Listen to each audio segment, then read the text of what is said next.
اللہ ہی تو ہے جس نے تم کو ابتدا میں کمزور حالت میں پیدا کیا، پھر کمزوری کے بعد طاقت عنایت کی، پھر طاقت کے بعد کمزوری اور بڑھاپا دیا۔ وہ جو چاہتا ہے پیدا کرتا ہے، اور وہ صاحب علم ہے، صاحب قدرت ہے۔ اور جس روز قیامت برپا ہوگی، گناہگار قسمیں اٹھائیں گے کہ وہ دنیا میں ایک گھڑی سے زیادہ نہیں رہے تھے، اسی طرح وہ اوندھائے جاتے تھے۔ اور جن لوگوں کو علم اور ایمان دیا گیا تھا وہ کہیں گے کہ اللہ کی کتاب کے مطابق تم قیامت تک رہے ہو، اور یہ قیامت ہی کا دن ہے، لیکن تم کو اس کا یقین ہی نہ تھا۔ تو اس روز ظالم لوگوں کو ان کا عذر کچھ فائدہ نہ دے گا، اور نہ ان سے توبہ قبول کی جائے گی۔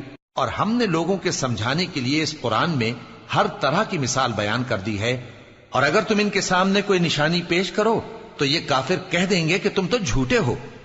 اسی طرح